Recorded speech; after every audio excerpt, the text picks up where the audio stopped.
Hello, everyone. Welcome to Heading the Shame Back. Lovely to see you here.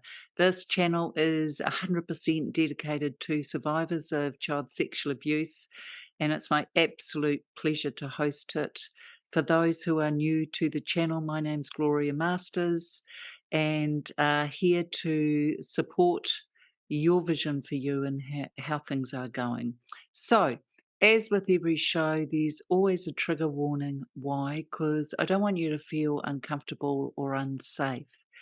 If for any reason you do feel triggered, please stop watching.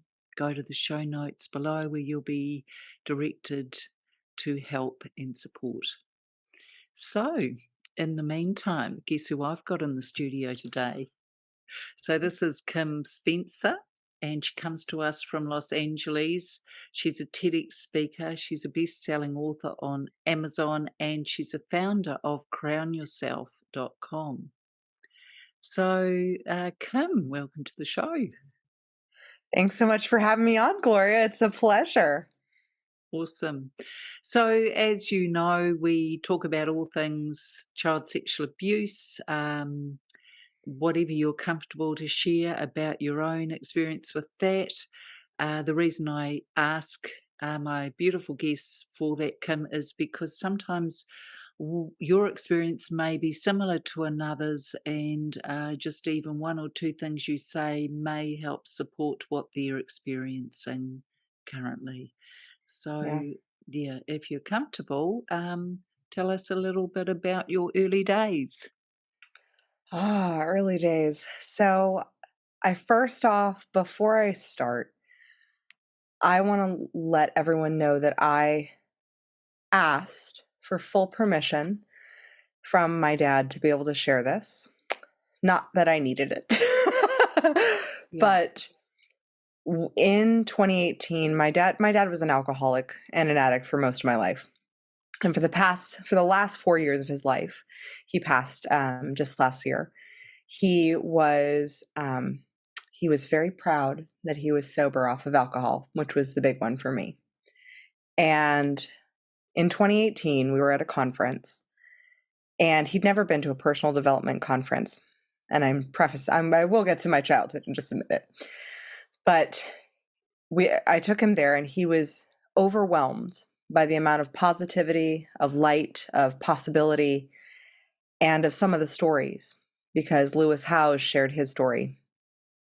And he told me, he said, "Kim, I want you to help that 1 in 4 girls, 1 in 6 boys. It's too many." My dad was also a survivor of childhood sexual abuse.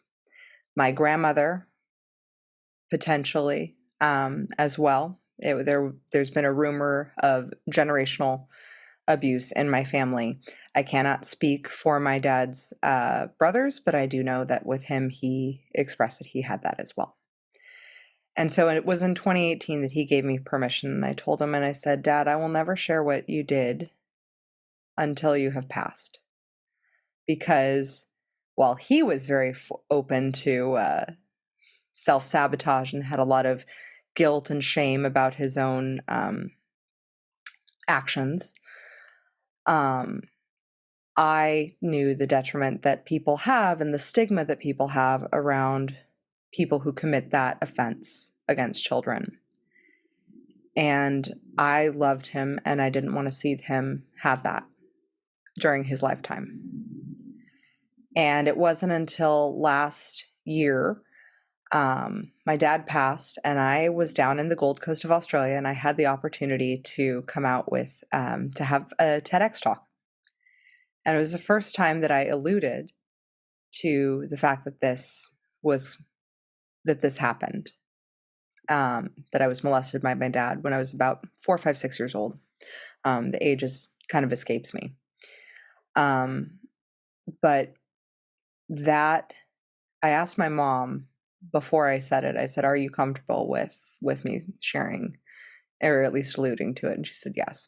And she said, "Your dad really wanted you to share, because he wanted it also for himself, because he said he could never have the courage, because there was so much shame for him around being a man, a baby boomer, and having that experience as a child.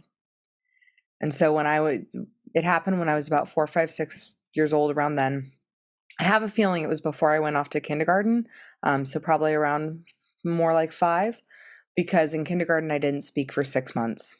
I was paralyzed with like terror. I literally followed my still best friend to this day around the playground, but I was so painfully shy, I would pee myself when I was asked a question. I have a feeling it happened around there. And my dad passed back in January of 2021. And it wasn't until his passing that I realized that he too lost his father and his mother right around that time when he was committing the abuse.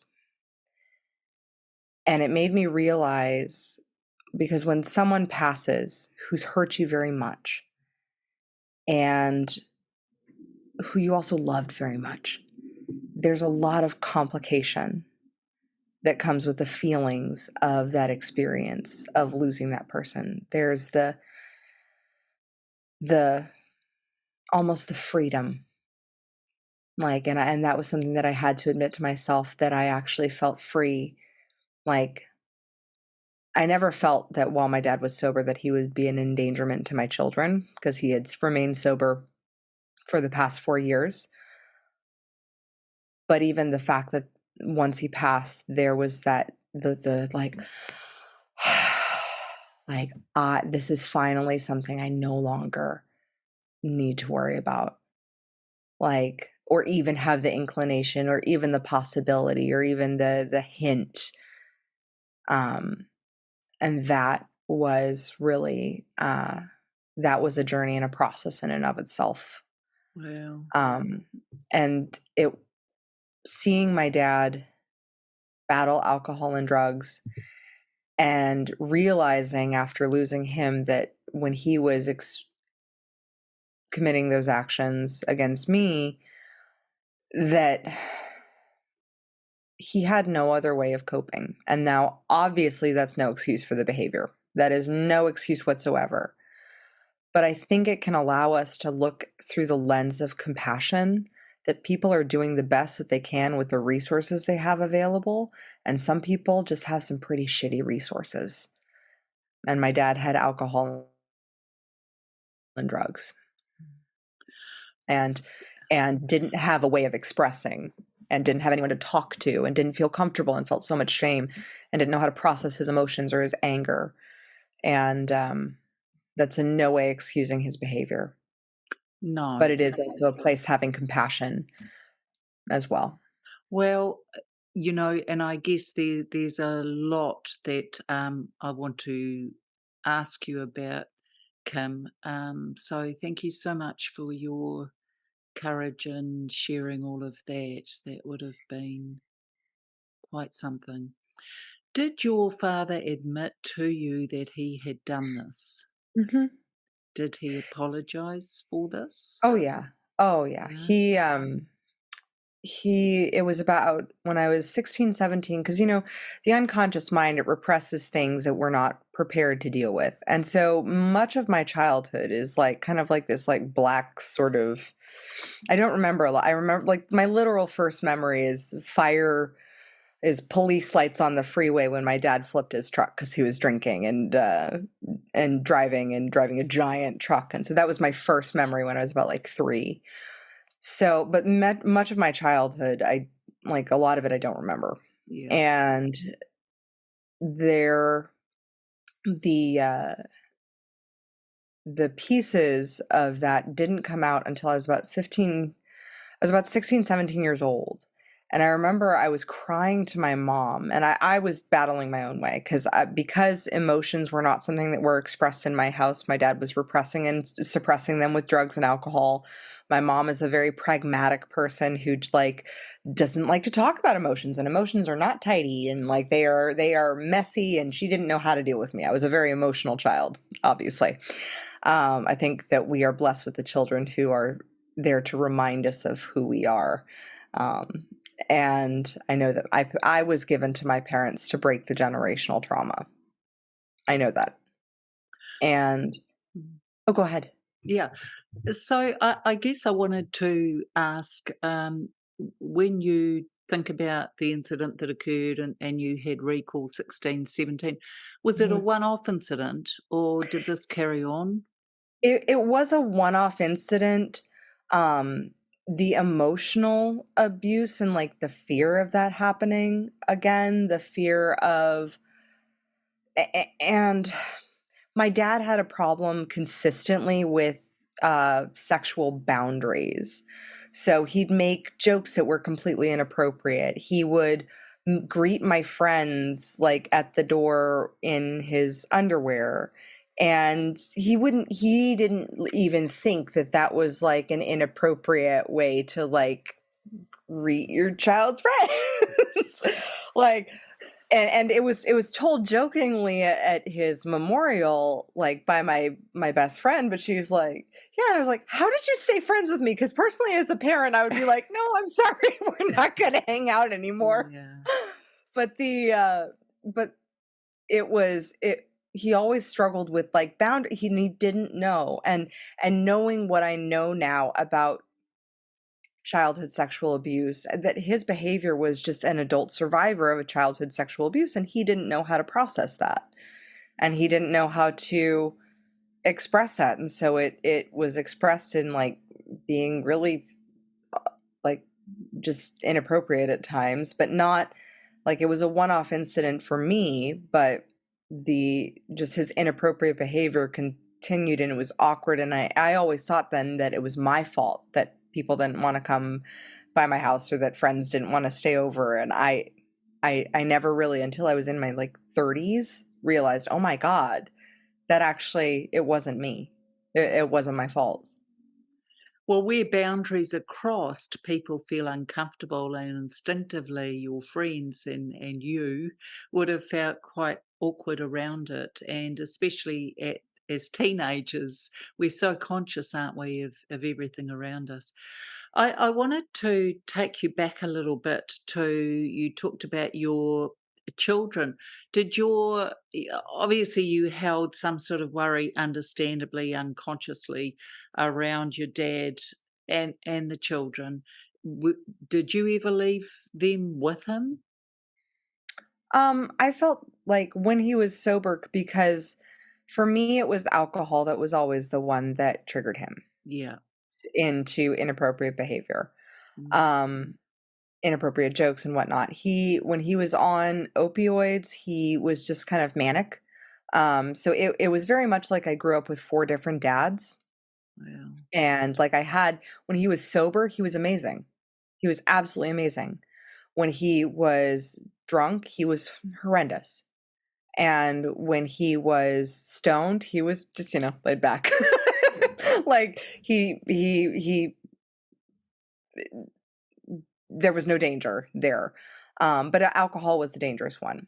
And in Okay. 2016, I staged his intervention, and I broke away from my family. My husband and we sent a very clear message that unless he was in rehab or in some sort of program, that we would not maintain a relationship. Um, During that space, away from my parents, my dad did choose to get sober on his own accord. He did find a program, one of the ones that I left him with a pile of information. I said, "I've done my best as my daughter, as a daughter, and here you go. Here's your intervention, and bye." and and I set my boundary very clearly because I was just unavailable to have that in my life anymore. Well, And congratulations, because that's huge. That's takes a lot of courage come thank to you. be able to step up and kinda do the job your parents should have done. A little bit of parentified child in there, but I totally understand, and I guess, having enough of a boundary yourself and being a mother yourself and wanting to keep, I Oh, I guess, your wasn't a mother children. then. Oh, you weren't in Like, no, 2016. Okay. yeah, Okay. it was after that that I got pregnant, and then Mm. my dad was sober, and then once I saw the change in him, then I was like, okay, I felt comfortable. We never It was just an unspoken rule that we would never leave baby alone with him just by himself. Yeah. Um, and that Good. was just I mean, it was unspoken to him just for his own guilt, but my mother, I had a very clear conversation with my mom about it. Yeah. Because my mom and dad remained married until they lived out till death do you part. Like my they Wow. did 51 years of marriage and literally everything Wow. you could imagine to like destroy one, and they continuously chose to stay together. Um, and the but my like when he was sober, I felt very comfortable with him, Yeah. and I felt my son was safe with him because he was sober. Yeah. But after he lost his brother in 2019, he started doing more opioids, and that's when we put him into rehab. And then um, he was just very different. We never really left our son Declan alone with him, and then he was so excited.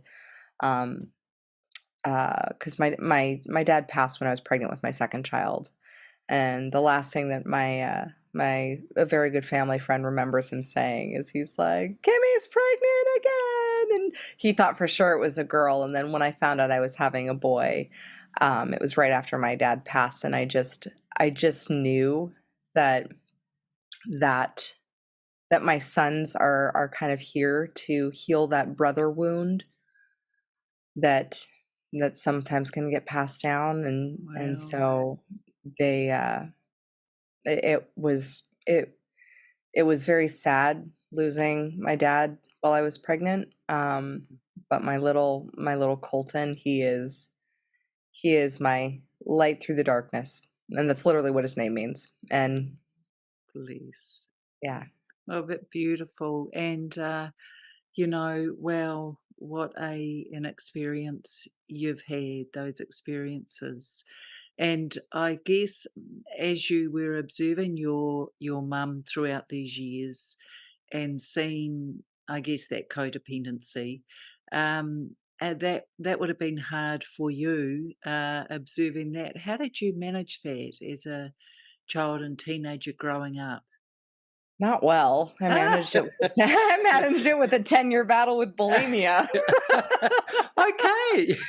Yeah, that was how I managed it, was through the repression and suppression of my food, and then the explosion of it, just like I did with my emotions. So bulimia literally was the physical manifestation of everything that I was feeling. Yeah. And it wasn't until I started healing myself that I could then heal my relationship with my dad, um, because I realized that I was modeling the same addictive behavior.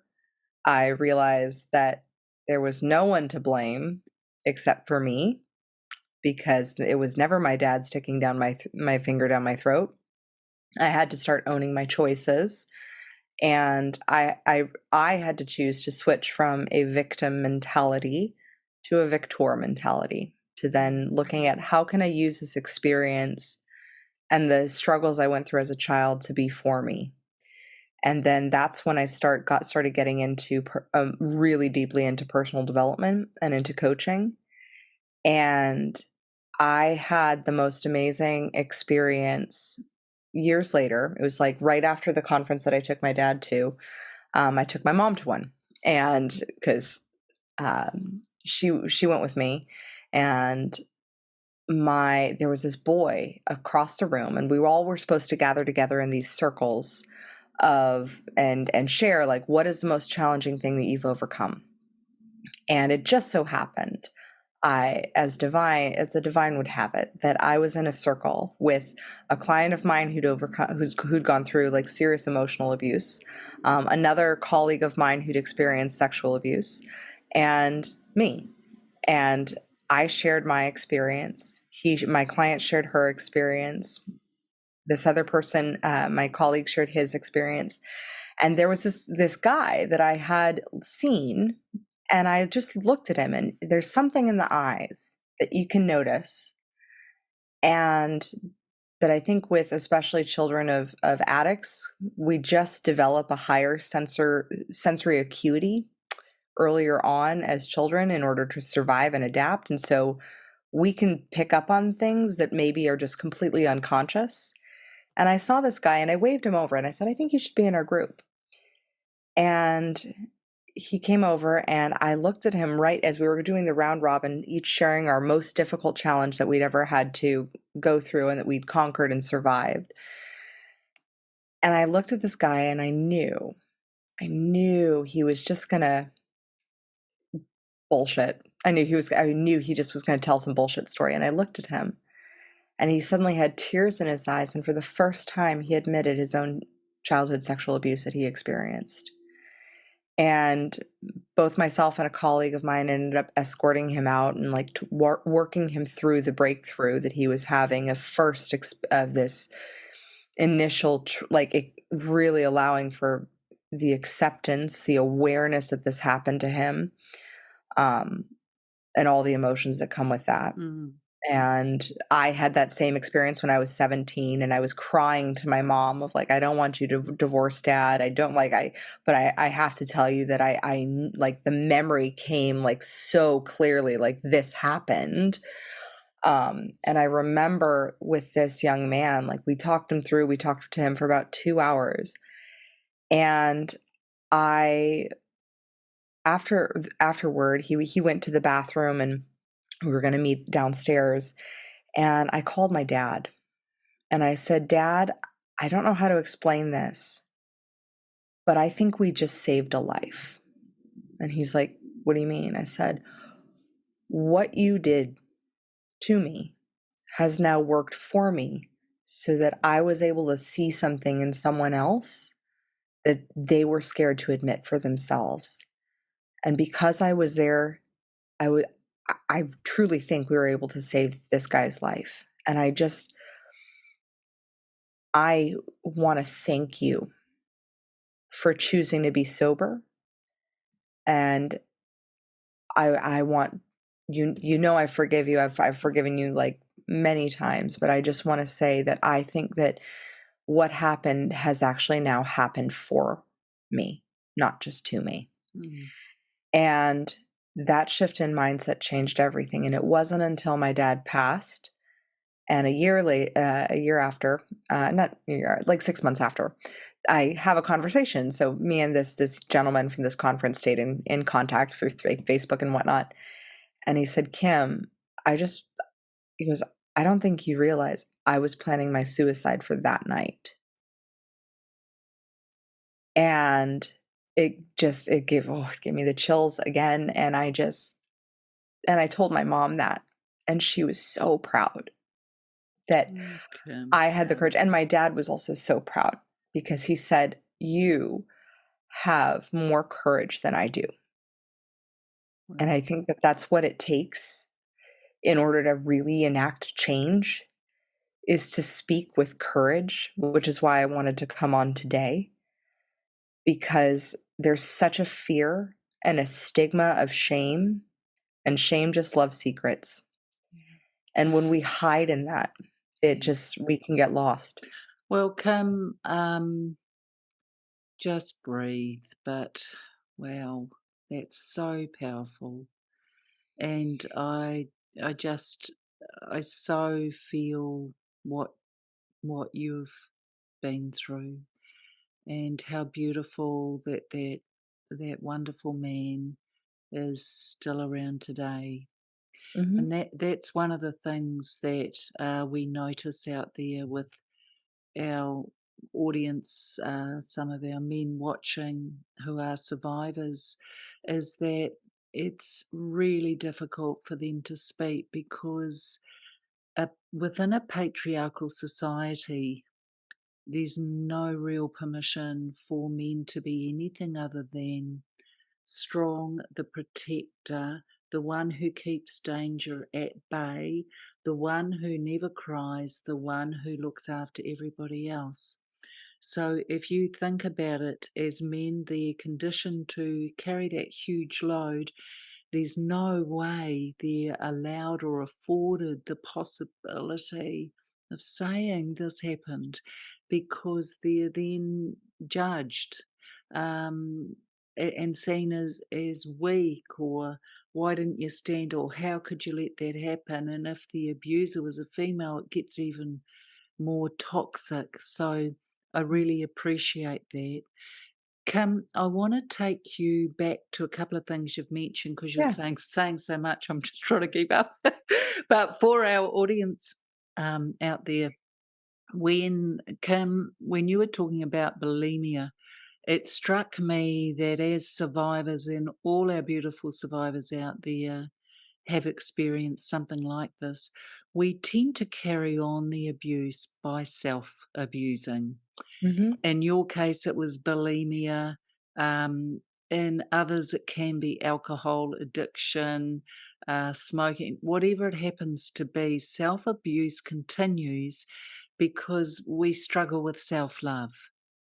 And we struggle with self love because we blame ourselves for what happened. So I guess I'm interested in looking at that with you. That's quite something, that the only thing, when you think about it, that we can control is what we put in our mouths or don't. So how do you see that? I mean, bulimia was 1000% an attempt to control my circumstances, Yeah. and it didn't help that the models that I had at home, my dad, every time he would try to get sober, before he actually did get sober, he would go through bouts of like 3 months, 6 months, maybe a year, um, sober, and he would then shift his entire focus onto his body, and so he'd lose a ton of weight, uh, get really hyper focused on getting back to some college weight or comparing himself to who he was. And then on the flip side of the Uh, coin, I still have to this day, like, remind my mom to say something nice about herself because yeah. she always compares herself to how she looked in her 20s or in her 30s, and she really, I never grew up with hearing her say a nice thing about herself. And so it wasn't until I moved out, so I switched my environment, and I found Pilates that it actually, one, now knowing what I know about the body, it trained my parasympathetic nervous system, which I didn't know existed prior to that. And and I didn't, like, I was constantly in fight or flight, always. And so on a biological level, Pilates, yoga helped started to physically train my neurology back into a state where my homeostasis wasn't just fight or flight. It was allowing for that oscillation that we're supposed to have. But when we experience childhood trauma, we don't necessarily have that in our bodies. And we actually have to train the physical container. That was one piece. The second piece was suddenly I was surrounded by, as a Pilates instructor, I was surrounded by different people and different belief systems every day for 10 hours a day, because I was a high achiever, so I wanted to, like, teach as much as possible and make as much money as possible and all that, and became the most fully booked, highest paid instructor within a year at the studio that I was freelancing at. And I compensated with perfectionism, achievement, and hyper vigilance and control, in order to. But what I didn't realize was that all of that was compensation for running away from what I didn't want. Yes.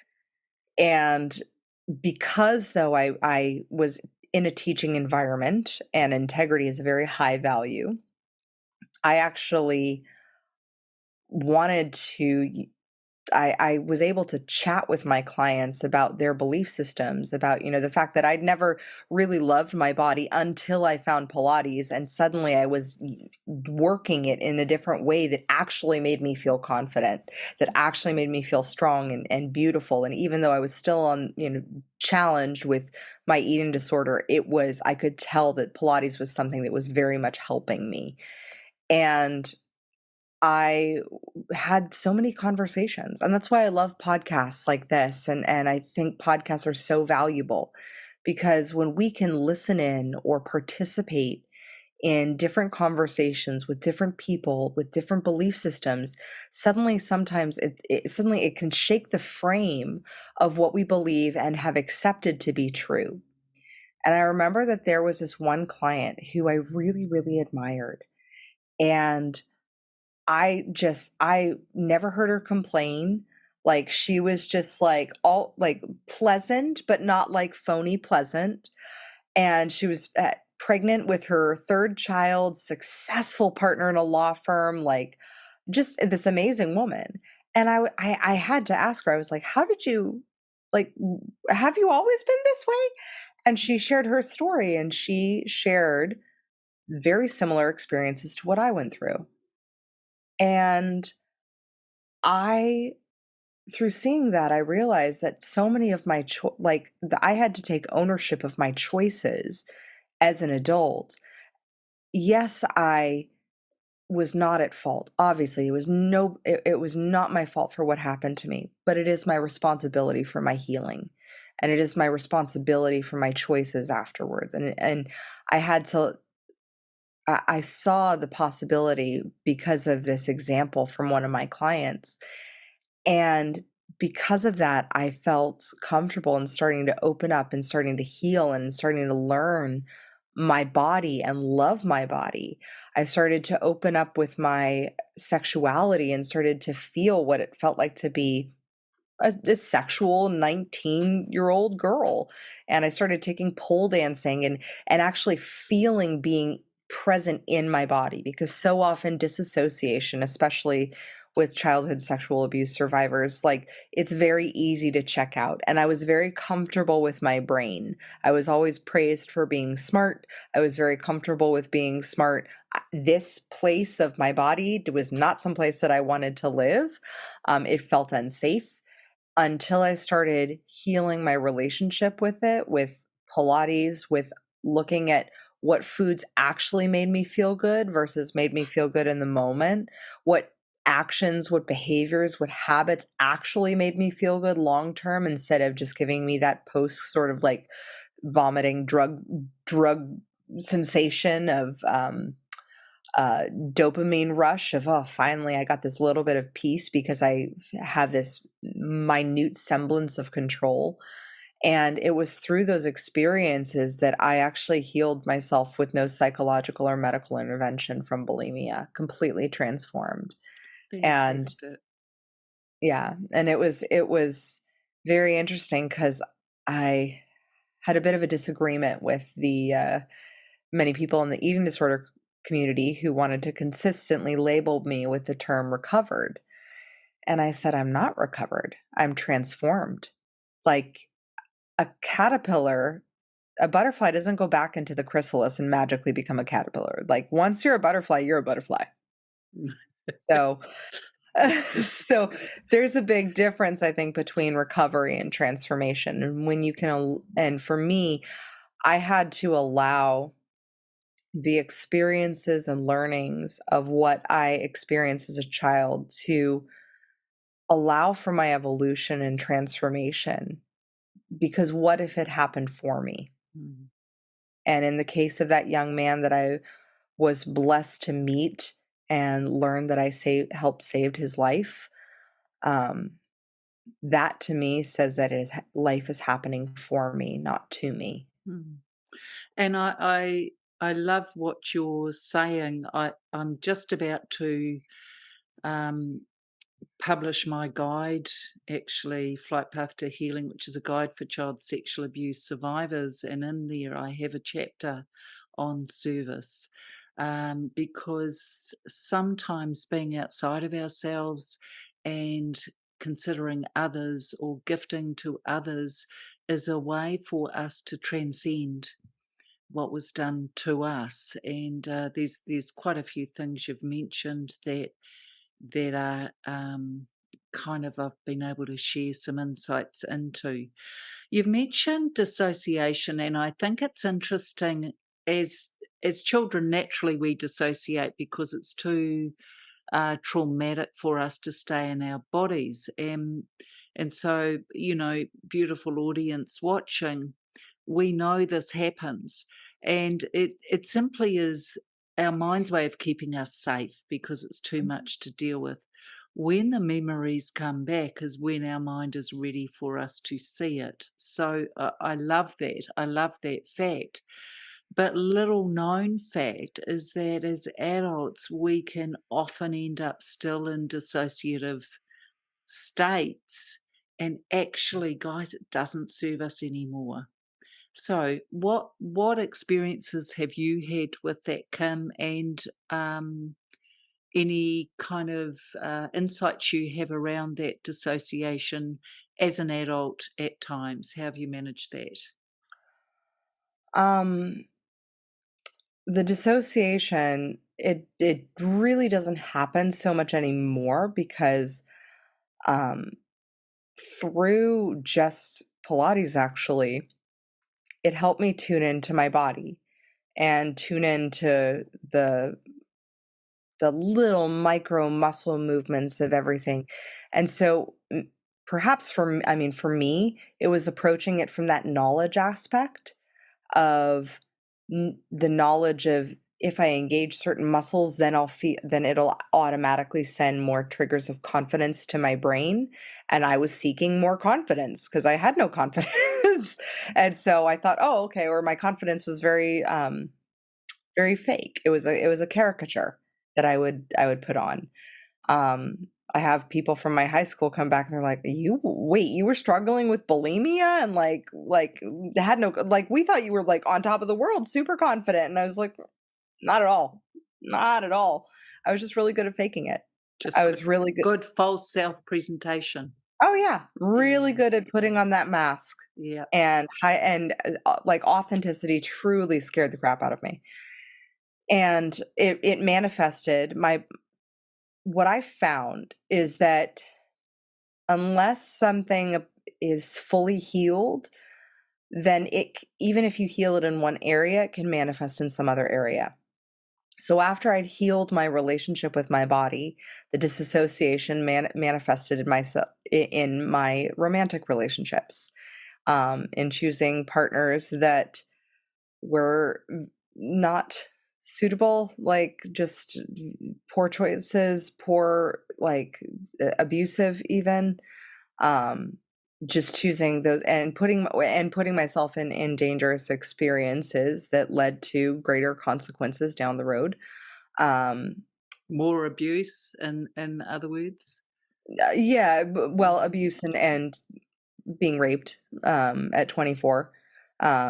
And that experience of not really knowing how to process that, and not thinking that that actually was rape because of the situation that I was in. And then literally, just like I was when I was 16, 17, I woke up and there was from a dream that is a memory, and like remembering every detail, and suddenly it was like, oh my gosh, I actually no, that actually Did was what happen. happened. Yeah. Like, that actually was what happened.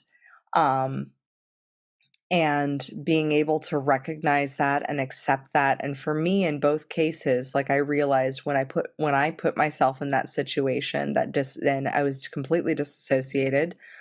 I was in that situation because I was feeling so much guilt and shame for being a divorced woman because I ran off and got married when I was 22, just like, oh, okay, I'm going to go do this. And I'll do this um, today. I'm going to do this today. Let's make this choice. Poor choice. And having that shame of being divorced, and after seeing my parents model, oh, you can go through anything and still remain married. I'm like, I don't know if I really want to go through everything and remain married. But that experience and that shame, and taking ownership again, that I put myself in that situation, that does not put the other person at fault for what they like. It does not say that their actions, let me reframe that. It does not make them any less at fault for what they did, but I do have to take ownership that I was in a space of like, oh, I was feeling so dissociated from my body because I didn't want to feel the guilt and shame that I was feeling, that I suddenly put myself in dangerous positions. And then I healed that, met the love of my life, been together with my husband for 10 years now, and I found that, a few years later down the road, the same disassociation manifested itself in my finances and in my business initially, and suddenly I was in what I call financial bulimia and an abusive relationship with my finances. And that experience allowed me to see how this cycle shows up consistently until you decide, no, I'm done with this cycle. We're done. And I think one of the biggest beliefs that I had to address that I didn't even know was a core belief that was running my life was that from childhood and um, from that experience with my dad as a kid, that I had a belief that it was unsafe to want what I wanted. And so I would want something, but then I would feel like it was unsafe. But I would want something, and then I would put myself in a situation where it was unsafe, and make it actually unsafe for me, and manifest that, and because of that constant, like, funky core belief that I was living by for so long. And it was with doing NLP and timeline therapy and hypnosis that I was able to really finally, A, become aware that that belief was a belief that was controlling a lot of my life, and B, release it because I was like, I don't want this.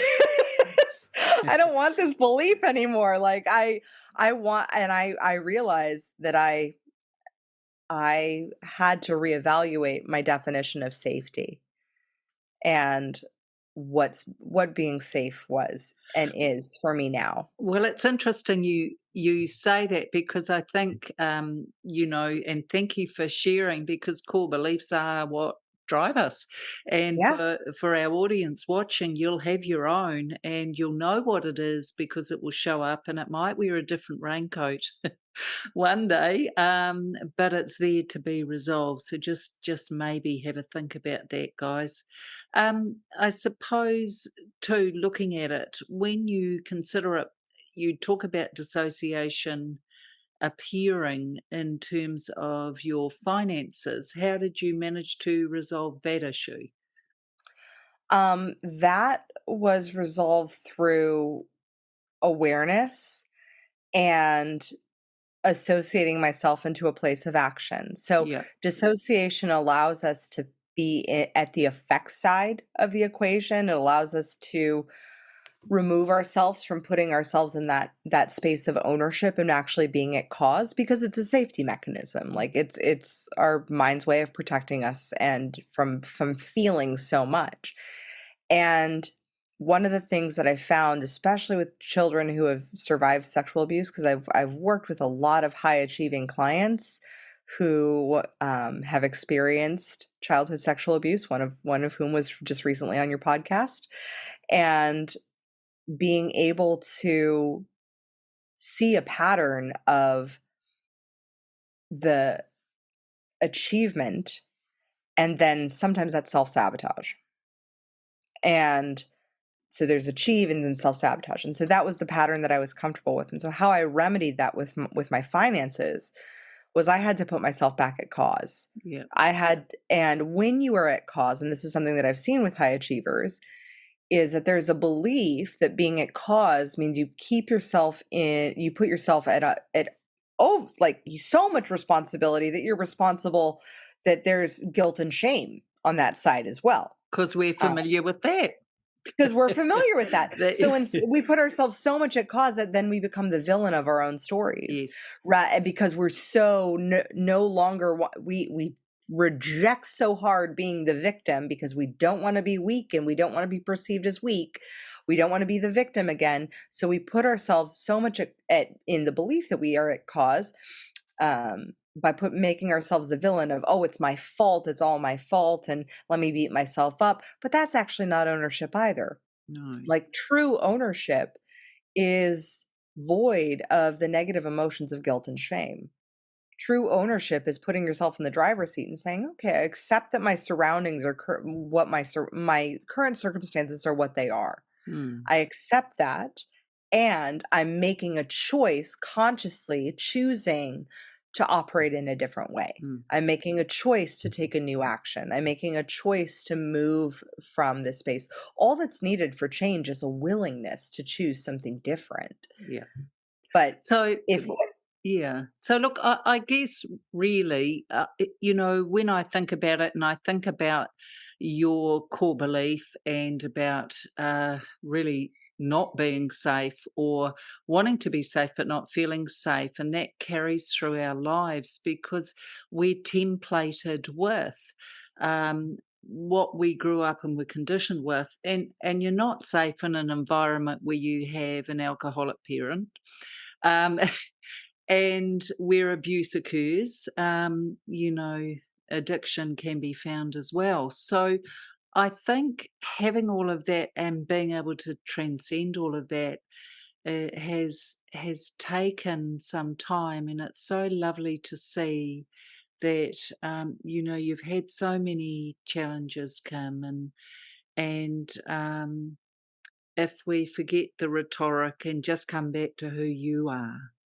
Let's just sit with the lovely Kim and think about who you are and, you know, the spirit that is emerging in you and the way that, you're able to shine your light out there in the world. It must feel so healing and so special. it does, like to be able to share, to be able to Yeah. have the freedom to do so, um, the courage, and that that's the thing that changes. That changed me was Mm. just choosing to be courageous. And it starts with a single step because, there's so many wonderful survivors out there who just don't have the courage, and that, I know you'll agree, Kim, that doesn't make them wrong or not in the right spot. What is for you will find you, and when your time is ready, the words will be found.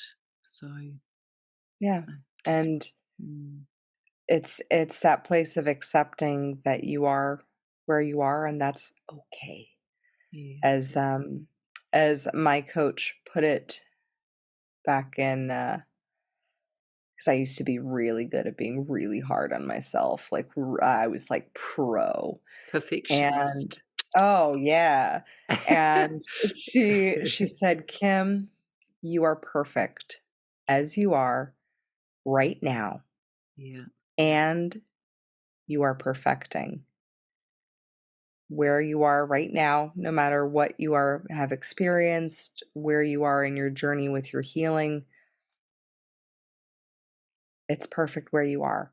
yeah. And that's why there's no such thing as comparison. Like, somebody who is at the point in their journey where they feel comfortable sharing their story just is like, it's kind of like running a marathon. It's I've run a few marathons, and when you're at mile 1, No. yeah, you no, really? High achiever?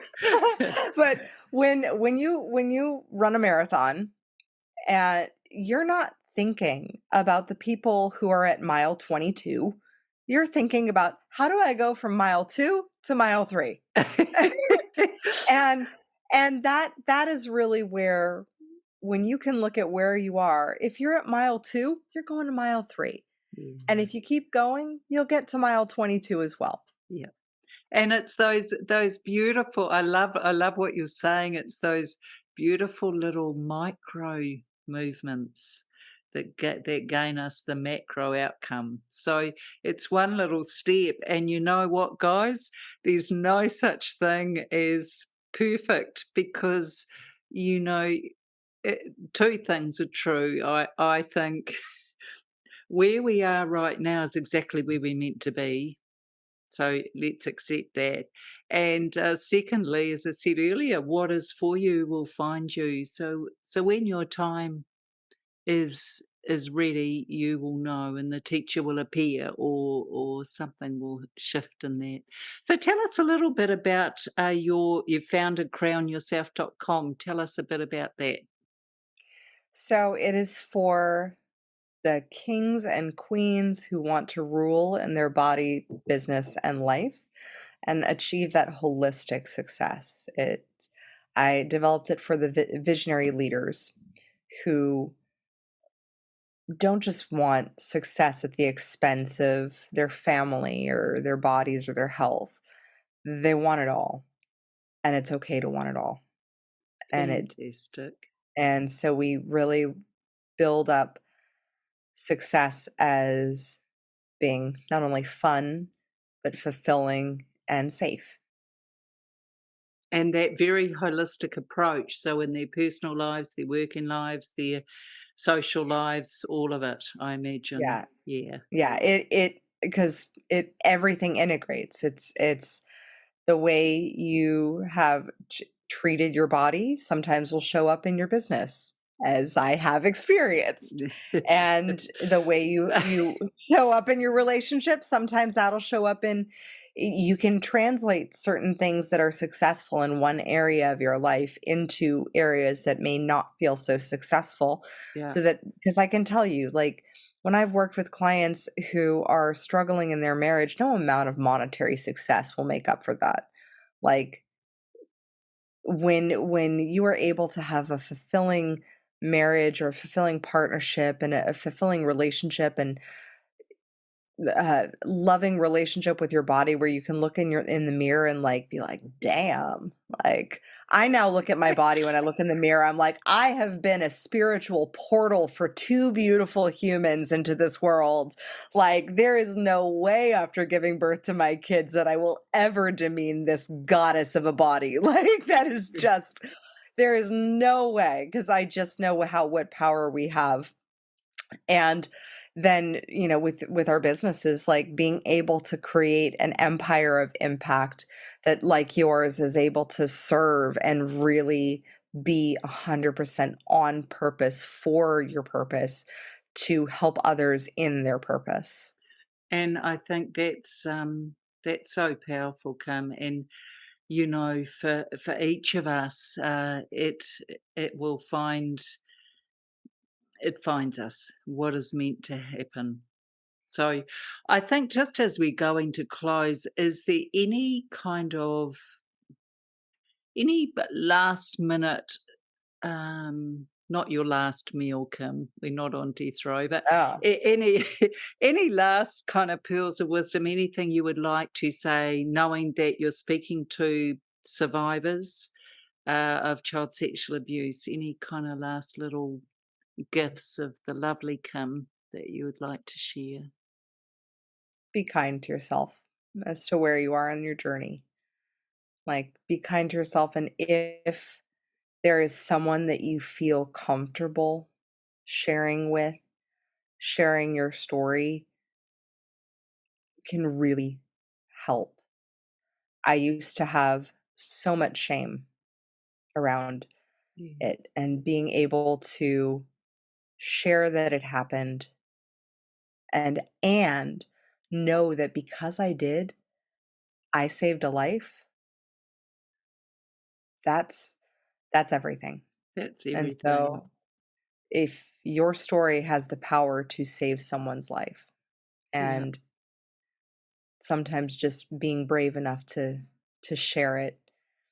Shame loves secrets, and yeah, so if you shed the light on it, the light of truth, and just share your story, that right there is power, yeah. and the truth will set you free. And, thank you for that, because even as you and I are talking, Kim, we're handing the shame back. So thank you. Hey, audience, wow, lots to think about and take away. What a phenomenal guest to have on the show. You're welcome. So look, as with everything, guys, please feel free to share, subscribe, and like. Why? Because there's many of us out there, and the more people that can be reached, the more we are helping one little bit at a time. So, as I end with you today and thank the lovely Kim for her time with us, just the following, please, from my heart to yours. I see you, I stand beside you, and I believe you. Lots of love.